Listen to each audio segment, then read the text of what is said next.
400 conseillers qui ont un salaire et une voiture et 2 chauffeurs corvéables à souhait. 2 chauffeurs qui se relaient. Tu sais ce que c'est? C'est comme ça qu'on fait 5 milliards de déficit et elle veut couper la moitié du périph' pour planter ses choux. Dans le 15e, elle a fait 35% pour 65% son adversaire. Cette femme, cette même femme-là, qui n'est absolument pas élue du tout dans son quartier, se retrouve maire de Paris. Ben, c'est un bonhomme, Marcel Campion. Hein. C'est un mec, c'est un vrai mec, tu vois, c'est un vrai chef d'entreprise. Quand il tape sur Hidalgo, je tape avec lui, et 2 fois plus fort. Évidemment, quand j'essaye de faire abroger la loi PLM, la loi Paris-Lyon-Marseille, qui exclut le peuple du vote, quoi. Et je vais être un gros caillou dans sa chaussure. Un gros caillou.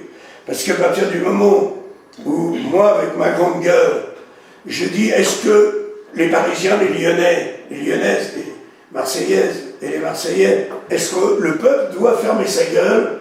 Moi, je dis non. Nos gouvernants lèchent le cul des riches. Tout ce qui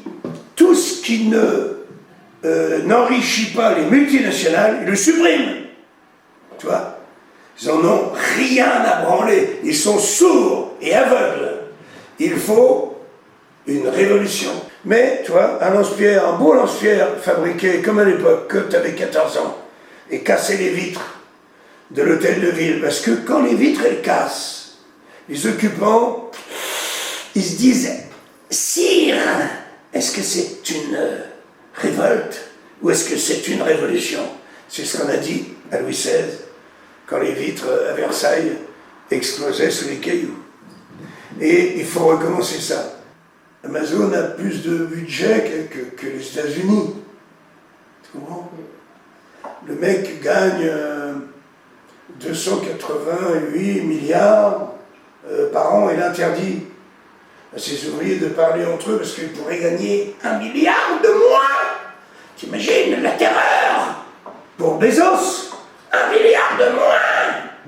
Il gagnerait que 287 milliards au lieu de 288. Tu vois, ça ne s'arrête pas. On ne connaît pas. La nature humaine ne connaît pas le plus. T'as déjà entendu un milliardaire qui dit, allez, on a assez gagné. Simone, on va redonner peut-être. Jamais. Le peuple, quand on le fait chier, et ben, tu vois, ça c'est le cri du peuple. J'ai vendu 18 000 t-shirts comme ça, en 1 mois et demi. Tu mets tous les jours, hein? Ouais. En tout cas, sur les vidéos, tu l'as. C'est-à-dire, c'est le cri du peuple, qui est un message en forme de menace ou de promesse, selon les goûts. C'est pas des émigrés, les gilets jaunes, c'est des mecs qui bossent, qui payent des impôts, et qui n'y arrivent pas. Quand les gouvernants n'arrivent pas à entendre que le peuple a du mal à bouffer, on est cuit. Et ils vont le payer, le paieront très très cher, et le paieront, ils seront expulsés, ils seront peut-être même tués, j'en sais rien. Je pense que la révolte peut aller jusqu'à la révolution, là. Oui. Non, mais, même on en est, même on n'a jamais été aussi près. La cocotte minute est prête à éclater. Moi je ne le savais pas, franchement. Je me disais, ça va, je vois, tu sais, tu te promènes, tu vois des terrasses de café qui sont remplies, les gens qui boivent une bonne bière, tu dis, mais elle est où? Elle est où la misère? Elle est bien cachée, mais elle est là. Et les gens qui comptent leurs pièces rouges, pas les jaunes, hein. Il y en a beaucoup qui comptent leurs pièces rouges.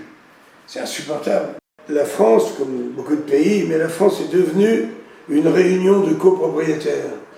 Et sur l'échelle de la connerie, il n'y a rien au-dessus de la réunion de copropriétaires.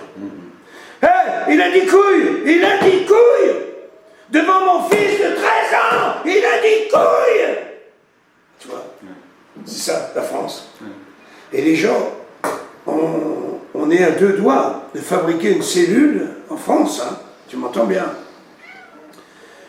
On adorerait, les gouvernants adoreraient, ils sont à 2 doigts, si ce n'est déjà fait, de créer une cellule comme le CSA, qu'on appelle la commandanture, hein.